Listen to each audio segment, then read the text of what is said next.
Hello hello hello मेरे भाई लोग, कैसे हैं सब लोग। क्या सब एकदम मचा रहे हैं, क्या सब एकदम उड़ा रहे हैं। Welcome to this amazing platform of gurus bio. So भाई, कैसे हैं सब लोग। आज हमारा लेक्चर नंबर 4 है। ठीक है भैया, चौथा लेक्चर आ चुका है। बहुत ही मजा आने वाला है। हमने पिछले 3 लेक्चर में क्या कर लिया था उसके थोड़ा सा क्या है भैया, अब थोड़ा सा तो इंट्रो जानना पड़ेगा ना। ठीक है, अब थोड़ा सा जान लेते हैं कि हमने पिछले 3 लेक्चर में क्या किया था। हमने पिछले 3 लेक्चर में सबसे पहले हमने इंट्रोडक्शन देखा था। फिर इंट्रोडक्शन के बाद फिर हम गए थे मेल रिप्रोडक्टिव सिस्टम की तरफ। मेल रिप्रोडक्टिव सिस्टम हमारा सेकंड लेक्चर था। हमने सेकंड लेक्चर में क्या देखा था, मेल रिप्रोडक्टिव सिस्टम में हमने सेकंड लेक्चर में क्या क्या देखा था। टेस्टिस का स्ट्रक्चर देखा था, सेमिनिफेरस ट्यूबुल का स्ट्रक्चर देखा था। ठीक है, टेस्टिस के बारे में थोड़ी सी जानकारी ली थी। फिर हमने थर्ड लेक्चर में क्या देखा था, हमने देखा था ट्रांसपोर्ट ऑफ स्पर्म की सेमिनिफेरस ट्यूबुल से यूरेथ्रल मीएटस तक जो आपका स्पर्म होता है वो कैसे ट्रैवल अपनी जो जर्नी होती है वो कैसे बिताते जाता है। ठीक है, इस दुनिया में आने के लिए, इस वर्ल्ड में आने के लिए हमने ये सब कुछ देखा था। और उसके बाद हमने क्या देखा था, एक्सटर्नल जेनिटलिया देखा था, जो कि मेल में क्या होता है, पेनिस होता है, जिसके पास क्या कैरेक्टरिस्टिक फीचर था। क्या था भैया, बोलिए, मन में बोलिए, क्या था कैरेक्टरिस्टिक फीचर। उसके पास इरेक्टाइल टिश्यू था। ठीक है, उसके पास क्या था, इरेक्टाइल टिश्यू था। क्लियर है। फिर हमने क्या देखा, कुछ ग्लैंड्स की बातें कर ली थी। ग्लैंड्स की बातें हमने क्या क्या कर ली थी, जो आपकी सेमाइनल वेसिकल होती है वो 60 तो 70% आपका क्या करती है, योगदान करती है सेमाइनल प्लाज्मा बनाने के लिए। ठीक है, जो आपकी प्रोस्टेट ग्लैंड होती है, जो आपकी सबसे पहले सेमाइनल की बात कर लेते हैं। जो सेमाइनल ग्लैंड होती है वो और क्या सीक्रेट करती है, फ्रक्टोज सीक्रेट करती है। ठीक है, फ्रक्टोज सीक्रेट करती है और सेमाइनल प्लाज्मा सीक्रेट करती है। उसके बाद जो आपकी प्रोस्टेट ग्लैंड होती है वो कैल्शियम को सीक्रेट करती है और कुछ सर्टेन एंजाइम्स सीक्रेट करती है। जो आपकी बल्बो यूरेथ्रल ग्लैंड होती है वो क्या करती है, लुब्रिकेशन प्रोवाइड करती है to facilitate the what, to facilitate the insemination during the intercourse. Clear है ना, हमने ये सब कुछ देख लिया था। फिर हमने एक्सटर्नल जेनिटलिया का क्या किया था, स्ट्रक्चर भी बनाया था, डायग्राम हमने बनाई थी। हमने यहाँ तक इतना कंप्लीट कर चुका है, एकदम गर्दा गर्दा फिर हमने इन सब का ले चुके हैं। और आज के इस लेक्चर में हमें क्या पढ़ना है, आज के इस लेक्चर में हमें पढ़ना है क्या, स्पर्मेटोजेनेसिस। अब स्पर्म जो है इस वर्ल्ड में तो आ गया, लेकिन हमने यही नहीं पढ़ना कि वो स्पर्म बना कैसे। ठीक है, स्पर्म को तो हमने इस वर्ल्ड में ला लिया, लेकिन हमने यही नहीं पढ़ना कि जो स्पर्म है वो बना कैसे, वो आया कैसे। तो आज हमें बस वही पढ़ना है, और स्पर्म दिखता कैसा है आज हमें वही देखना है। क्लियर है, तो शुरू करते हैं। मैं हूं आपका बायोलॉजी मेंटर गुरु परमार, और ये है आपका प्यारा सा चैनल गुरुज बायो। तो चलिए शुरू करते हैं आज का हमारा प्यारा सा लेक्चर। क्लियर है, यस। सो एक मिनट। ठीक है भाई, सो सबके सब हेडिंग डाल लीजिए, स्पर्मेटोजेनेसिस। वैसे आज मैंने यहाँ पर एकदम भारी सुविचार लिखा है। ठीक है, don't think about the cosmic result. ठीक है, बहुत ही बढ़िया सुविचार है, तो आप इसे फॉलो कर सकते हो अगर आपको अच्छा लगे तो। ठीक है, तो डालिए यहाँ पर स्पर्मेटोजेनेसिस।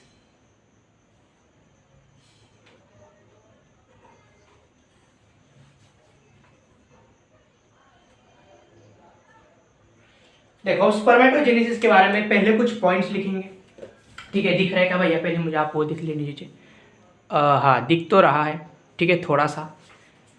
ठीक है, अब स्पर्मेटोजेनेसिस के बारे में आप कुछ थोड़े से पॉइंट बता देता हूँ। ठीक है, जिससे कि आपको oogenesis में, ठीक है, आप कंपेयर करने में बहुत ही इजी जाएगा। तो देखिए, स्पर्मेटोजेनेसिस में क्या होता है, ये सबसे पहले तो आपकी प्यूबर्टी में स्टार्ट होती है। ठीक है, बच्चा जाता है कि starts at puberty, starts at puberty. लेकिन oogenesis में ऐसा नहीं होगा भैया, oogenesis में ऐसा नहीं होगा। oogenesis आपकी जब जो लेडी होती है, जो फीमेल होती है, जब उसके फीटल स्टेज में होती है तभी से उसमें oogenesis स्टार्ट हो जाती है। लेकिन उसमें जो oogenesis है वो प्रोफेज 1 के, जो प्रोफेज 1 होता है मियोसिस 1 का, उसमें टेम्पररीली अरेस्ट हो जाती है। और जो प्रोफेज 1 होता है वो किसमें, आपका जो प्यूबर्टी आती है, प्यूबर्टी में वो रिज्यूम हो जाता है। oogenesis में एकदम गर्दा गर्दा फील लेंगे, आपको टेंशन लेने की बात नहीं है। ठीक है, so it starts at the puberty, बस आपको इतना याद रखना है। ठीक है, जो स्पर्मेटोजेनेसिस होता है, ठीक है, ठीक है, ये जो चलता है ये आपका थ्रू आउट लाइफ चलते ही रहता है। ठीक है, ये क्या करता है, थ्रू आउट द लाइफ, ये क्या है, थ्रू आउट द लाइफ ये चलता रहता है। ठीक है, it occurs through out the life. ठीक है, या फिर लाइफ टाइम, ये लाइफ टाइम चलते रहता है। एक बार प्यूबर्टी में शुरू हो गया तो जब तक इंसान की डेथ नहीं होती है तब तक आपका स्पर्मेटोजेनेसिस होता रहेगा। क्लियर है एकदम? यस। तो इतना होता है स्पर्मेटोजेनेसिस के बारे में। अब स्पर्मेटोजेनेसिस होता कैसे है, ठीक है। अब हार्मोनल एक्शन पहले समझ लेते हैं, फिर हम उसके मैकेनिज्म को समझेंगे, उसके क्या करेंगे, उसके what you can say that flow chart को हम समझ लेंगे, ठीक है। सो हम सबसे पहले देख रहे हैं हार्मोनल एक्शन, ठीक है। सो हार्मोनल एक्शन, ठीक है बात। हार्मोनल एक्शन आई होप आपको दिख रहा होगा। यस, बहुत ही छोटा दिख रहा है, मैं बड़ा लिखने का ट्राई कर रहा हूँ, ठीक है। अब हम बात करेंगे हार्मोनल एक्शन की। अब हार्मोनल एक्शन में क्या होता है, सबसे पहले होता है आपका GnRH, ठीक है। अब GnRH जो होता है, ठीक है, GnRH होता है। अब GnRH क्या करता है, GnRH सबसे पहले तो कहां से सीक्रेट होता है, हाइपोथैलेमस से सीक्रेट होता है, ये आपको याद रखना है, ठीक है। ये कहां से सीक्रेट होता है, आपका हाइपोथैलेमस से सीक्रेट होता है, ठीक है सर। हाइपोथैलेमस से कहा जाता है, हाइपोथैलेमस से डायरेक्ट तो बॉडी में नहीं जाएगा, ठीक है। Neuro chemical control and coordination में हम पढ़ाए सर, कहा 11th याद दे रहे हो, फिर से गालियां खाने चाहते हो क्या? नहीं भैया माफ करना, ठीक है, लेकिन उससे रिलेटेड था इसलिए मैंने बोल दिया। अब GnRH किस पर एक्ट करता है आपका, GnRH आपका एक्ट करेगा एंटेरियर पिट्यूटरी पर। सर क्या सारे के सारे हार्मोन एंटेरियर पिट्यूटरी पर ही एक्ट करेंगे? ऐसी बात नहीं है, पोस्टेरियर पर भी कोई कोई एक्ट करता है, पिट्यूटरी पर, ठीक है। अब सर ये कौन से हार्मोन सीक्रेट करेंगे? अब GnRH कौन से हार्मोन होते हैं, GnRH कौन से हार्मोन होते हैं, follicular stimulating hormone, that is FSH, and luteinizing hormone. सही बात है, हाँ सर। सो ये जो होते हैं मेरे भाई, ये LH एंड FSH होते हैं। मैंने सेकंड लेक्चर, ठीक है, सेकंड लेक्चर में मैंने आपको बताया था FSH जो एक्ट होता है, ठीक है, FSH जो होता है वो सर्टोली सेल पर एक्ट करता है, LH आपका लेडिक सेल पर एक्ट करता है। बस आज उनका हमें फंक्शन समझ लेना है। वैसे हालांकि मैंने वहां पर फंक्शंस बताए थे, लेकिन फिर से यहाँ पर हम रिवाइज कर लेंगे उसे, ठीक है। एक्चुअली ये जो पॉइंट था ये स्पर्मेटोजेनेसिस में था, लेकिन वहां पर अब निकल गया था भैया, ठीक है। उसमें संवाद आपका, हमारा और आपका जो संवाद है वो जुड़ चुका, तो हम फ्लो में निकल दिया, तो अच्छा है, उसमें कोई नुकसान नहीं होगा। एंटेरियर पिट्यूटरी, अब एंटेरियर पिट्यूटरी क्या करती है, इस हार्मोन को सीक्रेट करती है, ठीक है। GnRH एक्चुअली, ये GnRH जो होते ही ये हाइपोथैलेमस से नहीं सीक्रेट होते, मतलब आई मीन जो LH और FSH होते हैं वो हाइपोथैलेमस से सीक्रेट नहीं होते हैं, LH और FSH एंटेरियर पिट्यूटरी से सीक्रेट होते हैं। GnRH इन दोनों को सीक्रेट करवाता है, ठीक है। एक काम करते हैं, इसको रफी कर देते हैं, आप कंफ्यूज हो जाओगे। एंटेरियर पिट्यूटरी से आपका LH और FSH जो है वो रिलीज होते हैं। अब एंटेरियर पिट्यूटरी से आपका LH और FSH क्या हुआ, रिलीज हुआ, तो हमने बना दिया एक ERP यहाँ पर, एक एरिया हमने लिख दिया यहाँ पर LH that is luteinizing hormone, ठीक है, और ये होता है आपका FSH that is the follicular stimulating hormone. अब ल्यूटिनाइजिंग हार्मोन कहाँ पर एक्ट करता है, ठीक है, जो ल्यूटिनाइजिंग हार्मोन होता है वो कहाँ एक्ट करता है, इट एक्ट्स ऑन आपका लीडिक सेल, ठीक है। ये कहां पर एक्ट करता है, आपका लीडिक सेल पर एक्ट करता है, सही बात है, सर सही बात है। जो आपका FSH होता है वो आपका सर्टोली सेल पर एक्ट करता है, वो क्या करता है, सर्टोली सेल पर एक्ट करता है, ठीक है, सर्टोली सेल पर एक्ट करता है।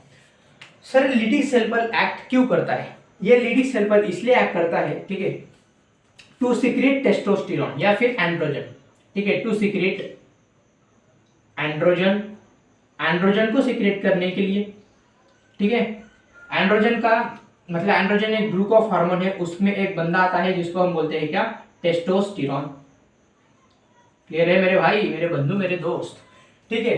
तो सीक्रेट एंड्रोजन, अब ये एंड्रोजन जो है ये क्या करता है, इट प्रमोट्स,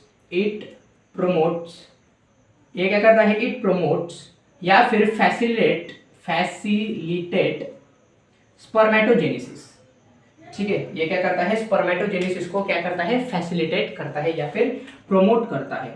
तो लिख लेंगे यहाँ पर स्पर्मेटोजेनेसिस, क्लियर है मेरे भाई, ठीक है। स्पर्मेटोजेनेसिस को ये फैसिलिटेट कर रहा होता है। सर्टोली सेल क्या काम करता है सर, सर्टोली सेल आपका, ठीक है, it secretes some factors some factors which are necessary for spermiogenesis। सिर्फ स्पर्मियोजेनेसिस क्या होता है, ठीक है, स्पर्मियोजेनेसिस क्या होता है। एनसीईआरटी में स्पर्मियोजेनेसिस लिखा है, स्पर्मेटोजेनेसिस नहीं लिखा है, ठीक है। एनसीईआरटी में स्पर्मियोजेनेसिस लिखा है, स्पर्मेटोजेनेसिस नहीं लिखा है। भैया रिकॉर्डिंग देख लेने दीजिए। हाँ भाई, रिकॉर्डिंग एकदम बढ़िया तरीके से चल रही है, ठीक है। सर्टोली सेल जो होते हैं, ठीक है, सर्टोली सेल्स क्या करते हैं, it secrete some factors which are necessary for the spermiogenesis. Spermiogenesis पर आपको क्या करना है, हाईलाइट करना है, ठीक है, क्योंकि एनसीईआरटी में डायरेक्ट दे रखा है स्पर्मियोजेनेसिस, जेन बोले तो जेनेसिस है। क्लियर है, इतना क्लियर है। बस यही है हार्मोनल एक्शन। हार्मोनल एक्शन जो है यही है, ये सारे के सारे हार्मोन ऐसा काम कर रहे होते हैं। अब हम पढ़ेंगे स्पर्मेटोजेनेसिस के एक्चुअल प्रोसेस क्या होती है, तब तक आप इसे क्या करेंगे, छाप लेंगे। तो छाप लीजिए फटाफट से, ठीक है, पॉज करके छापना भैया, ऐसे नहीं छापना है। हाँ, क्लियर है, ठीक है। तो चलिए फिर अभी शुरू करते हैं।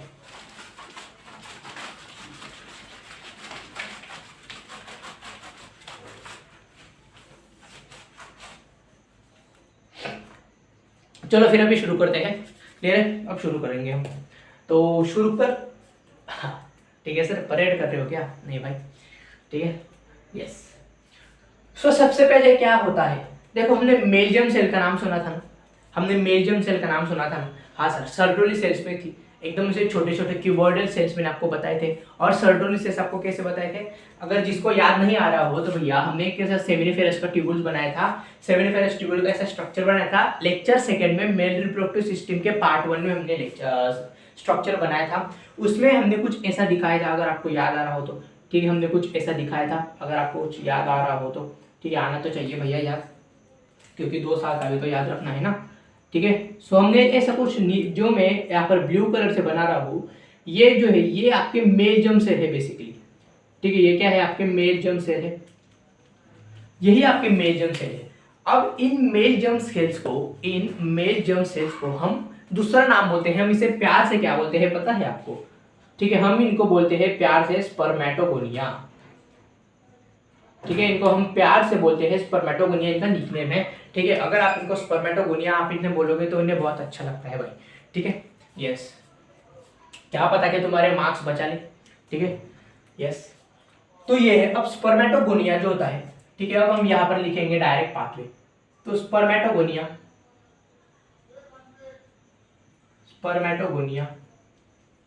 अब स्पर्मेटोगोनिया कंफ्यूज नहीं होना है, मेल जर्म सेल और स्पर्मेटोगोनिया एक ही बात है, ठीक है, मेल जर्म सेल और स्पर्मेटोगोनिया एक ही बात है, कंफ्यूज नहीं होना है, ठीक है, एक ही बात है। अब स्पर्मेटोगोनिया में क्या होता है सर, अब भी देखो मैंने आपको पहले लेक्चर में बोला था या फिर सेकंड लेक्चर में बोला था कि आपको सेल साइकिल और cell the unit of life को बहुत ही स्ट्रांग रखना है, उस पर आपको पकड़ होनी चाहिए।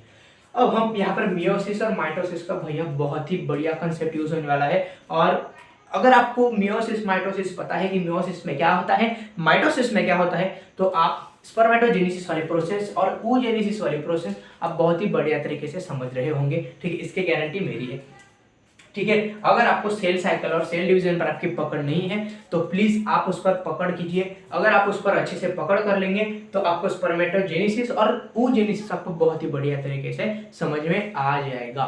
क्लियर है, तो स्पर्मेटोगोनिया होता है। अब स्पर्मेटोगोनिया में क्या होता है, आपके पास माइटोसिस होती है, ठीक है, माइटोसिस होती है।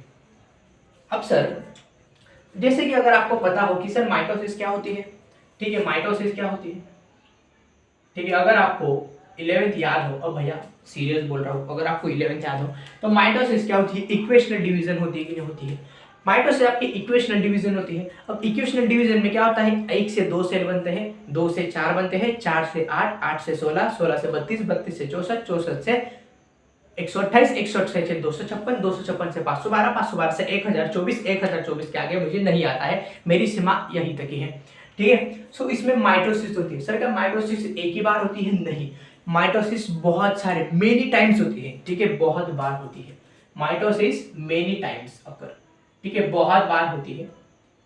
अब की इसमें माइटोसिस बहुत बार होती है, एक ही बार नहीं होती, मतलब ऐसा नहीं कि एक बार मतलब एक सेल से 2 सेल बने और माइटोसिस रुक गई, नहीं, बहुत सारी माइटोसिस मिलियंस ऑफ सेल्स बनते हैं, ठीक है, मिलियंस ऑफ सेल्स, ठीक है, अगर आपको मैं एक डाटा बताऊंगा स्पर्म वाले में, ठीक है, एक इजैकुलेशन में 200 से 300 मिलियन स्पर्म निकलते हैं। मतलब आप सोच रहे हो कि कितनी माइटोसिस हो रही होगी, तो समझ रहे हो। चलिए अभी आगे प्रोसीड करते हैं। स्पर्मेटोगोनिया में माइटोसिस हुई। अब मुझे एक बात बताइए, स्पर्मेटोगोनिया आपका कैसा था, हैप्लॉइड है कि डिप्लॉइड है? ठीक है, अगर आपको पता है तो आप कमेंट सेक्शन में पुट कर दीजिए, अगर आपको नहीं पता है तो आप यहाँ पर देखिए। जो आपका स्पर्मेटोगोनिया होता है वो आपका डिप्लॉइड सेल होता है। सर अब डिप्लॉइड मतलब क्या? अगर आपको प्लॉइडी लेवल पता हो, ठीक है, जिसमें कि प्लॉइडी लेवल मतलब जो number of sets of chromosome, जैसे कि यहाँ पर अब 2 सेट्स ऑफ क्रोमोसोम है, क्लियर है। हैप्लॉइड में 1 सेट ऑफ क्रोमोसोम होता है, ट्रिप्लॉइड में आपका 3 सेट ऑफ क्रोमोसोम होता है, और टेट्राप्लॉइड में या फिर पॉलीप्लॉइड में आपका मोर देन 3 या फिर मोर देन 4 आपके क्या होते हैं, सेट ऑफ क्रोमोसोम होते हैं। तो इसमें 2n है। अब 2n और n अगर किसी को नहीं पता है तो ये सब सेल साइकिल और सेल डिवीजन में दिया है, तो आप प्लीज उसे देख लीजिएगा, ठीक है।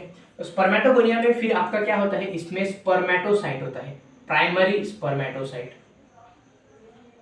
स्पर्मेटोसाइट, अब देखो भाई कंफ्यूज नहीं होना है, प्राइमरी ये 1 डिग्री मतलब इसे प्राइमरी बोलते हैं, ठीक है, आपने कहाँ पर भी देखा होगा। तो अब मुझे एक बार बताना, अब स्पर्मेटोगोनिया अगर 2n है तो प्राइमरी स्पर्मेटोसाइट कैसा होगा, हैप्लॉइड होगा कि डिप्लॉइड होगा? सर माइटोसिस हुई है, इक्वेशनल डिवीजन हुई है, मतलब क्रोमोसोम नंबर का जो प्लॉइडी लेवल है, जो क्रोमोसोम का जो प्लॉइडी है वो तो सेम ही रहेगा ना। हमने रिडक्शन डिवीजन थोड़ी किया है, हमने तो इक्वेशनल डिवीजन किया है, तो इसका प्लॉइडी लेवल भी कितना रहेगा, इसका प्लॉइडी लेवल भी आपके पास 2n ही रहेगा, ठीक है, इसका प्लॉइडी लेवल 2n ही रहेगा। क्लियर है इतना? हाँ सर। अब प्राइमरी स्पर्मेटोसाइट में यहाँ से शुरू होती है कहानी, अब यहाँ से शुरू होगी कहानी। अब प्राइमरी स्पर्मेटोसाइट से मियोसिस होकर, ठीक है, इसमें क्या होती है, मियोसिस होती है, मियोसिस होती है, और क्या बनती है, मियोसिस होने पर बनती है आपकी सेकेंडरी स्पर्मेटोसाइट। सेकेंडरी स्पर्मेटोसाइट भैया बन गई है, ठीक है, सेकेंडरी स्पर्मेटोसाइट बन गई। अब सर मियोसिस इसमें 1 होगी कि 2 होगी? सबसे पहले क्या होती है, 1 होती है, सबसे पहले मियोसिस 1 होगी। अब मियोसिस 1 याद कीजिए, अगर आपको सेल साइकिल और सेल डिवीजन याद है, जिनको नहीं याद है मैं यहाँ पर बता देता हूँ। जो मियोसिस 1 होती है वो आपकी रिडक्शनल डिवीजन होती है, और मियोसिस 2 आपकी इक्वेशनल डिवीजन होती है, ठीक है, आपको बस अभी इतना याद रखना है। तो अब इसमें क्या हुआ है, मियोसिस 1 हुई है। अब मियोसिस 1 अगर हुई है तो इसमें रिडक्शनल डिवीजन हुई है, रिडक्शनल डिवीजन हुई है मतलब प्लॉइडी लेवल जो है वो डिप्लॉइड से हैप्लॉइड हो जाए कि नहीं हो जाएगा, 2n से n होना चाहिए कि नहीं होना चाहिए, बिल्कुल होना चाहिए। तो फिर क्या करेंगे, n यहाँ पर लिख देंगे, इसकी प्लॉइडी कितनी हो गई है, हैप्लॉइड ये हो चुका है, ठीक है, ये क्या हो गया है, हैप्लॉइड हो चुका है। अब इसके बाद क्या होता है, इसमें फिर से आपकी मियोसिस 2 होती है, और मियोसिस 2 के बाद यहाँ पर बनता है आपका स्पर्मेटिड, ठीक है, यहाँ पर क्या बनता है आपका स्पर्मेटिड बनता है। अब स्पर्मेटिड जो है, अब इसमें क्या होती है, सबसे पहले तो आपकी मियोसिस 2 होगी, मियोसिस 2। अब मियोसिस 2 कैसी डिवीजन है सर, इक्वेशनल डिवीजन है। अगर ये n है, ठीक है, अगर ये n है तो इक्वेशनल डिवीजन है, तो ये भी तो n ही होगा ना, ये भी तो हैप्लॉइड ही होगा ना, ठीक है। ऐसा थोड़ी है कि ये n होते 2n हो जाएगा, नहीं भैया ऐसा नहीं होता है। सेल्स का नंबर इंक्रीज होता है, क्रोमोसोम की प्लॉइडी लेवल उतनी ही होती है। अगर इक्वेशनल डिवीजन है तो, अगर रिडक्शनल डिवीजन है तो 2n से n आएगा, ठीक है, 4n से 2n आएगा, बस यही होता है। अगर इक्वेशनल डिवीजन है तो n है तो n चलता रहेगा, 2n है तो 2n चलता रहेगा, 4n है तो 4n चलता रहेगा, 3n है तो 3n चलता रहेगा। तो स्पर्मेटिड है, स्पर्मेटिड में आपका कैसा हो गया, हैप्लॉइड हो गया। मतलब ये जो है, ठीक है, अगर जिनको कंफ्यूजन हो रहा है तो मियोसिस 1 जो है आप इसे लिख लीजिए रिडक्शनल डिवीजन, ठीक है, ये रिडक्शनल होती है, और ये आपकी क्या होती है, इक्वेशनल होती है, इक्वेशनल होती है, ठीक है। माइटोसिस तो इक्वेशनल होती है, ये बताने की जरूरत नहीं है। अगर जिनको ये नहीं समझ में आया कि सर रिडक्शनल क्या होता है, इक्वेशनल डिवीजन ये क्या होता है, तो भैया प्लीज आप सेल साइकिल देख के आ जाए, ठीक है। सेल साइकिल आप देखोगे तब आपको ये पता चलेगा, ठीक है। हम यहाँ पर सेल साइकिल ज्यादा घुसेड़ नहीं सकते, समझ लो। अब स्पर्मेटिड है, अब स्पर्मेटिड में क्या होगा, ठीक है, अब स्पर्मेटिड में क्या होगा, स्पर्मेटिड में आपका फर्दर क्या होगा, अब यहाँ पर माइटोसिस होगा कि मियोसिस होगा, आप मुझे खुद बताएंगे, ठीक है। स्पर्मेटिड है, स्पर्मेटिड से बनता है आपका स्पर्मेटोजोआ, स्पर्मेटोजोआ। अब स्पर्मेटोजोआ को हम प्यार से बोल देते हैं स्पर्म, हम इसको प्यार से बोल देते हैं स्पर्म। ठीक है, हम इसे वो प्यार से क्या बोल देते हैं, स्पर्म बोल देते हैं। अब सुनना मेरी बात, अब इसमें क्या होगी, माइटोसिस होगी कि मियोसिस होगी, आप ही मुझे बोल दीजिए। इसमें माइटोसिस होगी कि मियोसिस होगी, क्या होगी? ठीक है, इसमें होगी आपकी क्या, माइटोसिस, माइटोसिस हो जाएगी। ठीक है, और ये फिर कैसा रहेगा सर, हैप्लॉइड रहेगी कि डिप्लॉइड रहेगा? सर एन होगा। सर हमने यहाँ पर जब माइटोसिस की थी तब 2n का 2n बना था, अब आप इसमें माइटोसिस कर रहे हो तो n का n बन रहा है। कुछ डिफरेंस नजर आ रहा है भैया? डिफरेंस कुछ भी नहीं है। मैंने अभी आपको बोला कि 2n का 2n ही बनता है जब इक्वेशनल डिवीजन होती है, दैट इज माइटोसिस होती है या फिर मियोसिस 2 होती है। अगर हैप्लॉइड है तो उसका हैप्लॉइड ही रहेगा, अगर इक्वेशनल डिवीजन होती है तो। अगर डिप्लॉइड है, अगर उसमें रिडक्शनल डिवीजन है तो वो हैप्लॉइड बन जाएगा। समझ रहे हो? ठीक है मेरे भाई, समझ रहे हो? यस। अब ये जो है स्पर्मेटोजोआ, अपन ने लिखा था कि सर्टोली सेल्स कुछ फैक्टर रिलीज करती है टू फैसिलिटेट, ठीक है, या फिर कुछ न्यूट्रिएंट्स रिलीज करती है, किसके लिए? जब प्रोसेस हो रही होती है स्पर्मियोजेनेसिस। ठीक है, अब स्पर्मेटिड से स्पर्मेटोजोआ बनना, इस प्रोसेस को बोलते हैं स्पर्मियोजेनेसिस। समझ रहे हो? मुझे एक बार रिकॉर्डिंग देख लीजिए। यस, चल रही है बढ़िया तरीके से। तो स्पर्मेटिड से स्पर्मेटोजोआ बन रहा है, तो इस प्रोसेस को बोलते हैं, ठीक है, ये जो प्रोसेस है इस प्रोसेस को बोलते हैं, ठीक है। अगर आप इसकी मॉक टेस्ट दोगे, ठीक है, तो मॉक टेस्ट में सवाल आता है, मतलब आता है आपको स्पर्मेशन और स्पर्मियोजेनेसिस में बहुत ही कंफ्यूजन करेगा। तो प्रोसेस इसको बोलते हैं स्पर्मियोजेनेसिस, स्पर्मियोजेनेसिस। अब आपको स्पर्मेटोजेनेसिस और स्पर्मियोजेनेसिस में भी बहुत सारा कंफ्यूजन होगा, ठीक है। स्पर्मियोजेनेसिस, स्पर्मेटिड का स्पर्मेटोजोआ बनना। स्पर्मेटोजेनेसिस मतलब स्पर्मेटोगोनिया का स्पर्म बनना, समझ रहे हो? और स्पर्मिएशन व आगे बढ़ेंगे कि क्या होता है। अब स्पर्मेटोजोआ है, अब देखो स्पर्मेटोजोआ बन गया। अब जैसे मान लो कि अब कोई प्रोडक्ट आपका बन के आता है, ठीक है, सब ये पूरा का पूरा खाली आया है, ठीक है, इसके पास कुछ नहीं है, न्यूट्रिएंट्स नहीं है, कुछ नहीं है। अब खाली जो, अब देखो अब ये खाली है, अब खाली तो वजाइनल ट्रैक में ट्रैवल नहीं कर पाएगा, उसके लिए कुछ माल पानी, खाना पानी थोड़ा सा होना चाहिए ना मेरे भाई। अगर उसे थोड़ा सा माल चाहिए, खाना पीना चाहिए, तो अब थोड़ा सा तो उसे न्यूट्रिएंट्स लगेंगे ना मेरे भाई, ठीक है। लगने चाहिए कि नहीं लगने चाहिए, आप ही बोलिए, ठीक है, आप ही बोलिए, ठीक है। सो अब ये क्या करता है, ये जो है स्पर्मेटोजोआ ये सर्टोरी सेल में घुस जाता है, ठीक है। ये क्या करता है, सर्टोरी सेल में घुस जाता है। हमें पता है कि सर्टोरी सेल क्या करती है, न्यूट्रिशन प्रोवाइड करने का काम करती है। तो न्यूट्रिशन लेने के लिए ये क्या करता है, न्यूट्रिशन लेने के लिए ये सर्टोरी सेल्स में एम्बेडेड हो जाता है, ठीक है। ये क्या करता है, सर्टोरी सेल में चला जाता है, ठीक है। आगे क्या होता है, ये एम्बेडेड हो जाता है, एम्बेडेड इन सर्टोरी सेल, यहां पर लिख लेते हैं एम्बेडेड इन सर्टोरी सेल, ठीक, embedded in Sertoli cell for nutrition.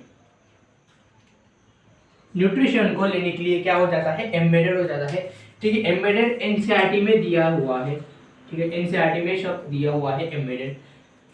तो embedded in Sertoli cell for nutrition. अब इसने भैया एकदम बढ़िया तरीके से न्यूट्रिशन ले लिए, ठीक है, खाना पानी कर लिया, पेट एकदम ऐसा फुगा लिया, ठीक है। अब एकदम क्या है, रेडी है ट्रैक में जाने के लिए या फिर इस वर्ल्ड में आने के लिए। अगर कोई गलत काम कर रहा है तो समझ सकते हो आप, ठीक है। यस। सो अब ये जो है, अब ये पूरा का पूरा अब स्पर्म जो है वो तैयार हो चुका है, ठीक है। अब स्पर्म जो है ये क्या हो चुका है, तैयार हो चुका है, ठीक है, रेडी फॉर इजैकुलेट, ठीक है, ready sperm ready for ejaculate. ये स्पर्म इजैकुलेट करने के लिए तैयार हो चुका है। अब इस प्रोसेस को बोलते हैं स्पर्मिएशन, ठीक है, स्पर्मिएशन। इसको क्या बोलते हैं, स्पर्मिएशन बोलते हैं, स्पर्मिएशन, ठीक है। रेडी फॉर इजैकुलेशन या फिर release of sperm from the Sertoli cell, आप ऐसा लिख सकते हो, ठीक है। रिलीज ऑफ स्पर्म लिख दीजिए, ये इनसे आर्टिकल लाइन है direct, release of sperm, release of sperm from seminiferous टिप्यूल,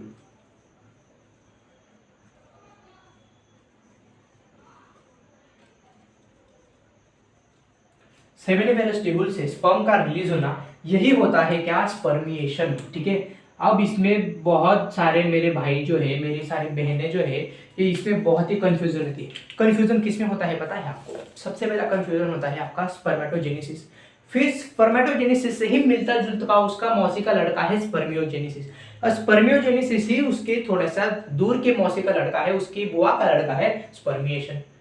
अब भैया कंफ्यूजन तो यार स्पर्मेटोजेनेसिस में, स्पर्मियोजेनेसिस में और स्पर्मिएशन में। तो मेरे भाई स्पर्मेटोजेनेसिस में स्पर्म बनता है, ठीक है, लेकिन कहां से बनता है स्पर्म? आपका मेल जर्म सेल से बनता है या फिर स्पर्मेटोगोनिया से बनता है। ठीक है मेरे भाई, स्पर्मियोजेनेसिस में क्या होता है? स्पर्मियोजेनेसिस में क्या होता है आपका, स्पर्मेटिड से आपका स्पर्मेटोजोआ बनता है या फिर आपका स्पर्म बनता है। स्पर्मेटिड से स्पर्म का बनना स्पर्मियोजेनेसिस, मेल जर्म सेल से स्पर्म का बनना स्पर्मेटोजेनेसिस, और सर्टोरी सेल से रिलीज होना, सेमिनिफेरस ट्यूब्यूल से रिलीज होना, ये होता है क्या आपका, स्पर्मिएशन। ये होता है आपका स्पर्मिएशन।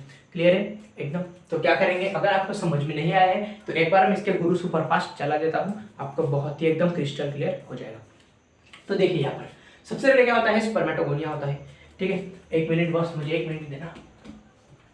यस, ठीक है, स्पर्मेटोगोनिया होता है। स्पर्मेटोगोनिया, ठीक है, स्पर्मेटोगोनिया होता है। स्पर्मेटोगोनिया मेल जर्म सेल को बोलते हैं। ये क्या होता है, डिप्लॉइड होता है। ये क्या होता है, डिप्लॉइड होता है। क्लियर इतना? अब इसमें क्या हो गया, आपकी माइटोसिस शुरू हो जाती है। माइटोसिस होने के बाद ये भी कैसा, अब प्राइमरी स्पर्मेटोसाइट बन जाती है। ठीक है, प्राइमरी स्पर्मेटोसाइट बनने के बाद प्राइमरी स्पर्मेटोसाइट भी कैसे होती है, डिप्लॉइड होती है। अब डिप्लॉइड होती है तो इसमें क्या होता है, आपकी मियोसिस वन शुरू हो जाती है। ठीक है, मियोसिस वन कैसी होती है, आपके पास रिडक्शनल डिवीजन होती है। ठीक है, रिडक्शनल डिवीजन होती है। रिडक्शनल डिवीजन होती है तो इसमें क्या बनता है, डिप्लॉइड का आपका क्या बन जाता है, हैप्लॉइड बन जाता है, और वो क्या होती है, आपकी सेकेंडरी स्पर्मेटोसाइट होती है। सेकेंडरी स्पर्मेटोसाइट में मियोसिस 2 होता है, जो कि कैसी डिवीजन होती है, इक्वेशनल डिवीजन होती है। इक्वेशनल डिवीजन में अगर ये हैप्लॉइड है तो ये भी कैसे रहेगा, हैप्लॉइड। अब हैप्लॉइड से क्या बनता है, आपका स्पर्मेटिड बनता है। क्या बनता है, स्पर्मेटिड बनता है। अब स्पर्मेटिड से आपका स्पर्मेटोजोआ बनता है। इस प्रोसेस को बोलते हैं स्पर्मियोजेनेसिस। ठीक है, इस प्रोसेस को बोलते हैं स्पर्मियोजेनेसिस। क्लियर है? इस प्रोसेस को बोलते हैं स्पर्मियोजेनेसिस। ठीक है सर? हाँ सर। अब स्पर्मेटोजोआ जो है ये एम्बेडेड होता है सर्टोली सेल में, ये फंस जाता है सर्टोली सेल में, अपना मुंडी ऐसा घुसाड़ देता है। अब मुंडी ऐसा घुसाड़ देगा तो क्या होगा, न्यूट्रिएंट्स ले लेगा। न्यूट्रिएंट्स ले लेगा तो आगे ट्रैवल कर पाएगा। अगर ट्रैवल कर पाएगा तो क्या कर पाएगा, फर्टिलाइजेशन कर पाएगा। अगर इंटरकोर्स अगर मतलब कर रहा है तो ठीक है, अगर नहीं करना है तो बस ऐसा ही लावारिस आना है तो चलता रहेगा फिर। ठीक है, Sertoli cell for the nutrition. ठीक है, न्यूट्रिएशन के लिए सर्टोली सेल्स में अपनी मुंडी घुसा देता है। फिर सर्टोली सेल से रिलीज ऑफ स्पर्म, देखो सारी जिंदगी भर तो मुंडी ऐसे घुसाड़ के नहीं बैठेगा ना। ठीक है, अब उसको भैया जिस काम के लिए जाना है उस काम के लिए उसे जाना पड़ेगा ना। ठीक है, सो उस release of sperm from the seminiferous tubule, ठीक है, from the seminiferous tubule, from the seminiferous tubule, इस प्रोसेस को बोला जाता है स्पर्मिएशन।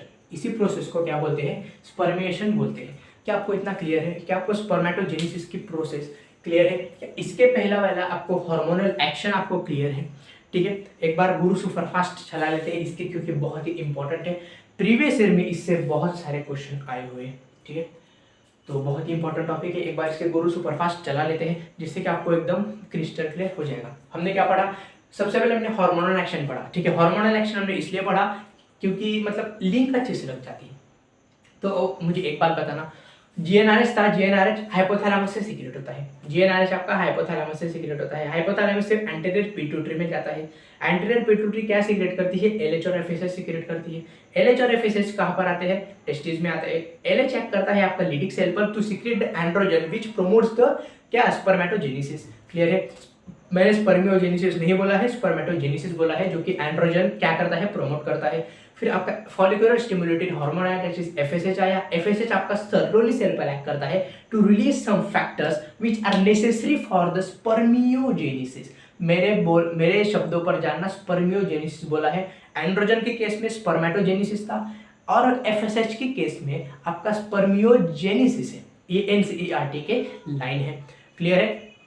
अब इसके बाद हम बढ़े थे स्पर्मेटोजेनेसिस पर। स्पर्मेटोजेनेसिस के सबसे पहला मेल जर्म सेल होता है। मेल जर्म सेल्स को हम स्पर्मेटोगोनिया बोलते हैं प्यार से। स्पर्मेटोगोनिया आपका डिप्लॉयड होता है, उसमें फर्दर माइटोसिस होती है। माइटोसिस के बाद प्राइमरी स्पर्मेटोसाइट बनता है जो कि क्या होता है, डिप्लॉयड होता है। प्राइमरी स्पर्मेटोसाइट में आपका क्या बन जाता है, प्राइमरी स्पर्मेटोसाइट में आपका क्या बन जाता है, सेकेंडरी स्पर्मेटोसाइट बनता है थ्रू द मियोसिस 1, क्योंकि मियोसिस 1 आपकी रिडक्शनल डिवीजन होती है। फिर सेकेंडरी स्पर्मेटोसाइट में आपका क्या होता है, फिर से मेरे साथ बोलिए, सेकेंडरी स्पर्मेटोसाइट में आपका क्या होता है, मियोसिस 2 होता है जो कि इक्वेशनल डिवीजन होती है। उससे आपका क्या बन जाता है, सेकेंडरी स्पर्मेटोसाइट आपका स्पर्मेटिड बन जाता है। स्पर्मेटिड फिर इसमें और फर्दर माइटोसिस हो जाती है, और माइटोसिस के बाद इसमें क्या हो जाता है, आपके पास स्पर्मेटोजोआ बन जाते हैं या फिर स्पर्म बन जाता है। ठीक है, और स्पर्म जो होता है उसका जो स्पर्म का जो हेड होता है, हेड ऑफ स्पर्म, ठीक है, यहाँ पर लिखे देते हैं हेड ऑफ स्पर्म। ठीक है, एक minute, head of sperm, head of sperm, ठीक है, हेड ऑफ स्पर्म जो होता है वो एम्बेडेड हो जाता है। ठीक है, embedded in the Sertoli cell for nutrition, nutrition के लिए एम्बेडेड हो जाता है। और फिर न्यूट्रिशन लेने के बाद जब वो रिलीज होता है सेमिनिफेरस ट्यूबुल से या फिर सर्टोइड सेल से, उस प्रोसेस को क्या बोलते हैं, स्पर्मेशन बोलते हैं। और स्पर्मेटिड से स्पर्मेटोजोआ का बनना या फिर स्पर्म का बनना, उसको हम क्या बोल देते हैं, स्पर्मियोजेनेसिस बोल देते हैं। ठीक है, और ये है आपका पूरा का पूरा स्पर्मेटोजेनेसिस का फ्लो चार्ट। ठीक है, एनसीईआरटी में इसे थ्योरी के साथ लिखा हुआ है, लेकिन फ्लो चार्ट में हमने इसे कर लिया। अगर डिप्लॉयड जो होता है, ठीक है, डिप्लॉयड के पास कितने क्रोमोसोम होते हैं मैं आपको बता ही देता हूँ। ये डिप्लॉयड है, इसके पास 46 क्रोमोसोम है। ठीक है, ये 2n है, इसके पास भी 46 क्रोमोसोम है। ये हैप्लॉयड है, इसके पास 23 क्रोमोसोम है। ठीक है, ये भी क्या है, आपका हैप्लॉयड ही है, तो इसके पास भी 23 क्रोमोसोम है। ठीक है, और इन सबके पास जितने भी हैप्लॉयड है सबके पास 23 क्रोमोसोम है। 23 क्रोमोसोम स्पर्म के आ गए, मेल के आ गए। अब 23 क्रोमोसोम आगे हम जब पढ़ेंगे वो फीमेल के आएंगे, और दोनों के फ्यूजन के बाद आपका बच्चा बन जाएगा, दैट इज जाइगोट बन जाएगा, जो कि डिप्लॉयड होता है, जिसमें कि 46 क्रोमोसोम होते हैं। तो लिख लीजिए,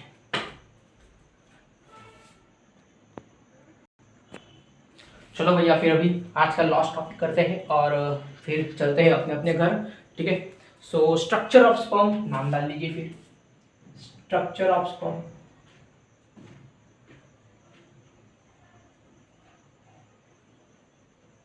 ठीक है, स्ट्रक्चर ऑफ स्पर्म नाम डाल दीजिए।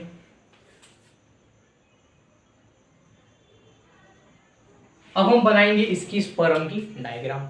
ठीक है, सो चलिए फिर शुरू करते हैं स्पर्म की डायग्राम बनाना। तो ये है आपका हेड पार्ट।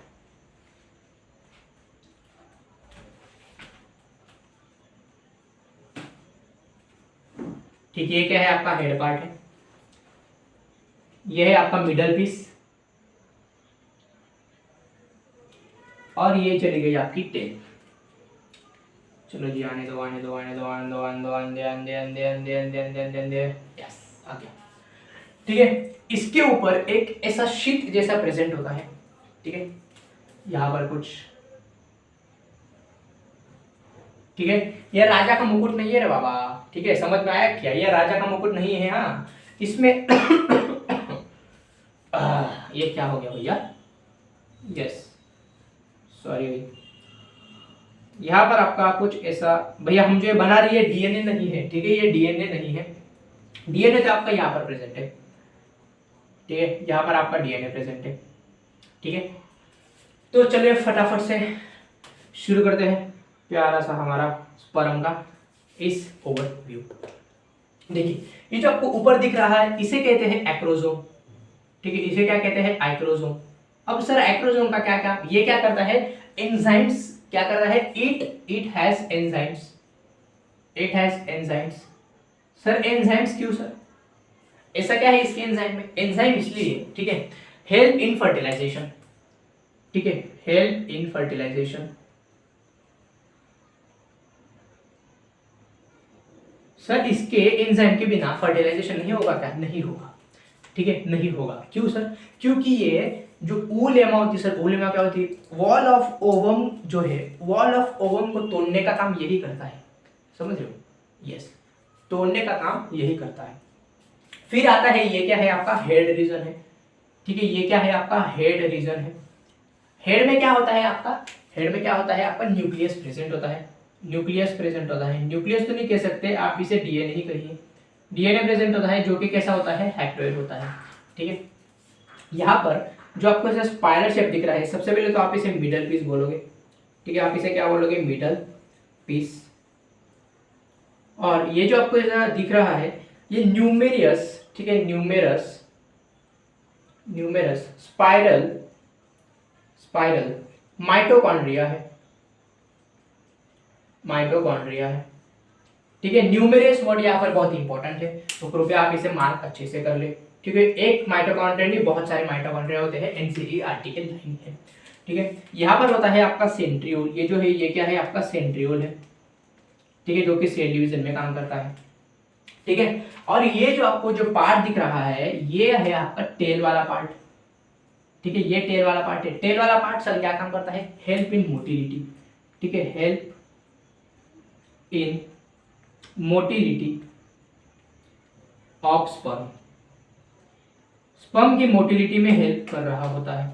ठीक है, माइटोकॉन्ड्रिया क्या काम करता है सर आपका, माइटोकॉन्ड्रिया क्या काम करता है सर, माइटोकॉन्ड्रिया आपका इट प्रोवाइड्स एनर्जी।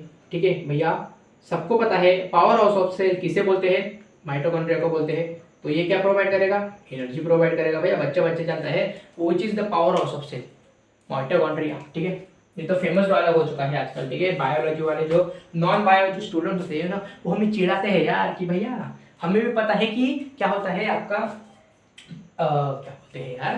ठीक है, एनर्जी प्रोडक्शन कहाँ पर होता है। ठीक है, पावर हाउस ऑफ सेल किसे बोलते हैं, माइटोकॉन्ड्रिया को बोलते हैं। भैया बच्चा जानता है अभी। ठीक है, ऐसा बोलते हैं कि जिसको ये भी पता है ना कि mitochondria is the power house of cell, भैया वो भी नीट को फोड़ सकता है। ठीक है, समझ रहे हो। तो ये है आपका पूरा का पूरा किसका, स्पर्म का स्ट्रक्चर। ये क्या है आपका स्पर्म का स्ट्रक्चर। तो फटाफट से इसे छाप लीजिए, फिर हम कुछ थ्योरी पॉइंट्स लिखेंगे और बाद में बाय बाय हो जाएंगे। चलो भाई, अब कुछ थ्योरी वाले पॉइंट्स है, हम उसे लिख लेते हैं। ठीक है, सबसे पहला जो थ्योरी वाला जो पॉइंट है आपका, ठीक है, वो क्या है, ठीक है, इजैकुलेशन, ड्यूरिंग इजैकुलेशन। ठीक है, एक इजैकुलेशन में, ठीक है, एक इजैकुलेशन में आप कितने स्पर्म रिलीज होते हैं, 200 to 300 million sperm are released. समझ रहे हो, 200 से 300 मिलियन। ठीक है, 200 to 300 into 10 to the power 6 आपके स्पर्म रिलीज होते हैं एक इजैकुलेशन में। अब एनसीईआरटी, हमारी जो एनसीईआरटी है वो ये भी कहती है इस इजैकुलेशन में, ठीक है, इस इजैकुलेशन में 60% जो स्पर्म है, ठीक है, 60% जो स्पर्म है वो नॉर्मल शेप और साइज के होने चाहिए। ठीक है, नॉर्मल शेप और साइज के होने चाहिए, नॉर्मल शेप और साइज के ये होने चाहिए। और इन्हीं 40% में, ठीक है, आउट ऑफ दिस 60%, ठीक है, out of this 60%, 40% sperm have 40% sperm must have vigorous motility। ठीक है, कि इनके पास विगरस मोटिलिटी होनी चाहिए। आपको पता है कि फैलोपियन ट्यूब में स्पर्म की रेस लगती है, जो स्पर्म रेस जीत जाता है वही फर्टिलाइज कर देता है। ठीक है, उसके तो फिर मजे ही मजे है। ठीक है, सो 40% स्पर्म उनके पास क्या होनी चाहिए, विगरस मोटिलिटी होनी चाहिए। ये भी एनसीईआरटी के लाइन है। क्लियर है इतना, यस सर। अब सीमेन किस किस से बनता है, तो सीमेन जो होता है, ठीक है, जो सीमेन होता है वो किस किस से बनता है सर। ठीक है, सीमेन आपका किस किस से बनता है, ठीक है, किस किस से बनता है, ये बनता है आपका सेमाइनल प्लाज्मा से। ठीक है, हमने सेमाइनल प्लाज्मा के पहले ही कंस्टिट्यूएंट लिख लिए हैं। ठीक है, सेमाइनल प्लाज्मा में क्या क्या होता है आपका, फ्रक्टोज होता है। ठीक है, फ्रक्टोज होता है, कुछ सर्टेन एंजाइम होती है और कैल्शियम होता है। ठीक है, सेमाइनल प्लाज्मा पर स्पर्म जो होता है सीमेन में आप बस आपका 10% कंस्टिट्यूट कर रहा होता है। ठीक है, ये 10% बस आपका इसमें कंस्टिट्यूट कर रहा होता है। ठीक है, क्लियर है। अब सर जो ग्लैंड्स का जो फंक्शंस होता है वो कौन परफॉर्म करता है। ठीक है, the functions of gland, the functions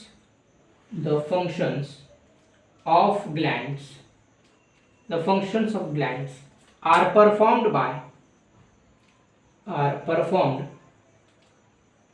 bye, पता है आपको ये कौन परफॉर्म करता है? तो आपका एंड्रोजन हार्मोन परफॉर्म करता है, ठीक है। कौन परफॉर्म करता है? एंड्रोजन हार्मोन, ठीक है। सारे जितने भी ग्लैंड्स है उनका जो फंक्शन है वो कौन परफॉर्म करता है? कौन परफॉर्म करता है? आपका एंड्रोजन हार्मोन परफॉर्म करता है। हमारे एनसीईआरटी और कहती है maturation of sperm takes place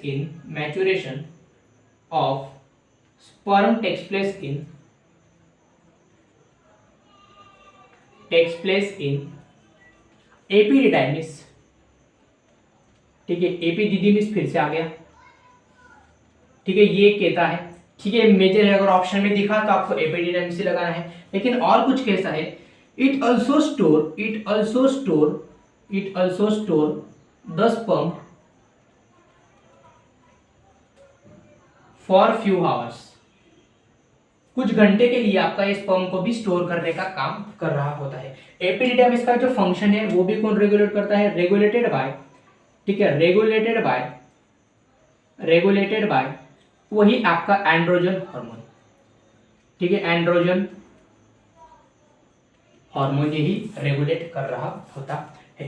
तो ये कुछ थ्योरी वाले पॉइंट्स है जो कि हमारी प्यारी सी एनसीईआरटी में दे रखे हैं, ठीक है। सो लिख लीजिए। चलो भाई कुछ क्वेश्चंस कर लेते हैं पीवाईक्यू में आए हुए, ठीक है।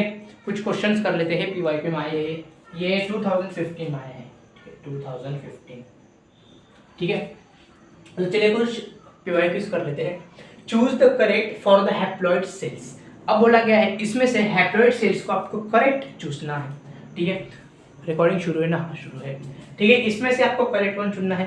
2020 में आया हुआ क्वेश्चन है भैया, 2020 में आया हुआ क्वेश्चन है, ठीक है। बोला था ना कि बहुत ही इंपॉर्टेंट है ऐसा, ठीक है। Secondary spermatocyte, first polar body, ठीक है, और ओवम। अब फर्स्ट पोलर बॉडी और ओवम तो आपको पता है। देखो फर्स्ट पोलर बॉडी क्या होती है, जब हम ओजेनेसिस पढ़ेंगे ना तो आपको यहाँ पर क्लियर होगा, ठीक है। ओवम तो आपको पता ही है कि क्या होता है, ओवम और स्पर्म का क्या होता है आपका, अरे क्या होता है, फर्टिलाइजेशन होता है ना। तो ये क्या होगा आपका यन हो गया, ठीक है, ये भी आपका यन हो गया, ठीक है। जिनको नहीं पता कि फर्स्ट पोलर बॉडी हैप्लॉइड होती है कि डिप्लॉइड होती है, हम ओजेनेसिस में पढ़ेंगे, तब तक के लिए आप इसे रहने दीजिए। प्राइमरी oocyte आ गया भैया, ये तो डिप्लॉइड हो गया, फिर ये ऑप्शन तो कतई ही नहीं है।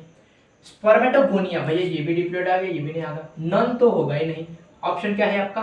फर्स्ट है। सेकेंडरी स्पर्मेटोसाइट हैप्लॉइड होता है, आपका फर्स्ट पोलर बॉडी जो होती है वो भी हैप्लॉइड ही होती है। जब हम oogenesis पढ़ेंगे तब आपको समझ में आ जाएगा।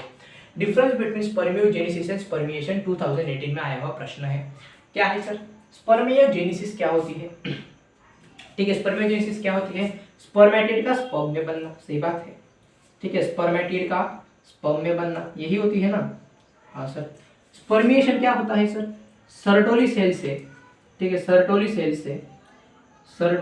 से रिलीज होना स्पर्म का, ठीक है, रिलीज ऑफ स्पर्म, यही होता है ना, यही होता है sir. Select the incorrect statement बोला गया है, ठीक है। इसमें से इनकरेक्ट स्टेटमेंट बोला गया है एलेक्स ट्रिगल ओवुलेशन इन ओवरी, ठीक है। जब हम, आपको पता होगा, आपने 10th क्लास में पढ़ा होगा ये, ठीक है, एलेक्स ट्रिगल ओवुलेशन इन ओवरी। अगर नहीं पता है तो जब हम मेंस्ट्रुअल साइकिल पढ़ेंगे तब आपको पता चल जाएगा, ठीक है। ये जो स्टेटमेंट है ये सही स्टेटमेंट है, तो ये वाला सही स्टेटमेंट है। FSH stimulate Sertoli cells which help in the spermiogenesis, ठीक है, नाम आ गया स्पर्मियोजेनेसिस। स्पर्मियोजेनेसिस की जगह ये आपको कंफ्यूज करने के लिए स्पर्मेटोजेनेसिस दे देगा और बच्चे इसमें फंस जाएंगे। हमें ऐसा नहीं करना है, ठीक है, क्योंकि हम होशियार बच्चे हैं, ठीक है, हम होशियार गाइस भी है। तो FSH stimulate Sertoli cells which help in the spermiogenesis एकदम सही स्टेटमेंट है, ठीक है, एकदम सही स्टेटमेंट है भैया, ठीक है। LH trigger secretion of androgen from the Leydig cell, क्या ये सही स्टेटमेंट है? हाँ सर, आज ही पढ़ा, ठीक है। LH and FSH are gradually decreased, ठीक है। अगर आपको ये नहीं पता था, ये आप एलिमिनेशन टेक्निक से आप इसे सॉल्व कर सकते हो, इसलिए मैंने ये क्वेश्चन लाया है, ठीक है। तो इसका आंसर आया है क्या? 4। तो हम एक काम करते हैं, आज के लिए हम इतना ही रखते हैं, ठीक है, क्योंकि 42, 43, 45 मिनट्स का जितना भी लेक्चर हुआ है, ठीक है, लेक्चर थोड़ा एक्सटेंड हो चुका है, ठीक है, यस। तो आज के लिए हम इतना ही रखते हैं मेरे भाई, ठीक है। थैंक यू वेरी मच, आपने मुझे सुना, ठीक है, आपने मुझे सुना, थैंक यू वेरी मच, ठीक है। आज के लिए हम इतना ही रखेंगे, ठीक है। आज गुरु सुपरफास्ट को चलाते नहीं है क्योंकि हमने पहले गुरु सुपरफास्ट को चला लिया है, ठीक है। बस आपको क्या करना है, एनसीईआरटी पढ़नी है और आगे हम क्या पढ़ेंगे, हम पढ़ेंगे फीमेल रिप्रोडक्टिव सिस्टम को हम अगले लेक्चर में स्टार्ट कर देंगे, ठीक है। फीमेल रिप्रोडक्टिव सिस्टम को हम अगले लेक्चर में स्टार्ट कर देंगे। तब तक के लिए हम यहाँ पर ही रुकते हैं, ठीक है। अगर आपको ये लेक्चर अगर पसंद आया तो प्लीज़ इसे लाइक करें, शेयर करें और सब्सक्राइब करें और अपने दोस्तों के साथ ज़्यादा से ज़्यादा शेयर करें, जिससे कि आपको ऐसे ही इजी कंसेप्ट, ठीक है, एकदम देसी लैंग्वेज में, एकदम भोकाली लैंग्वेज में हम लोग आपस में, ठीक है, आपस में हम क्या कर सके, इंटरेक्ट कर सके, ठीक है। सो मिलते हैं अगले लेक्चर में फीमेल रिप्रोडक्टिव सिस्टम के साथ। तब तक के लिए थैंक यू वेरी मच। जय हिंद, जय भारत।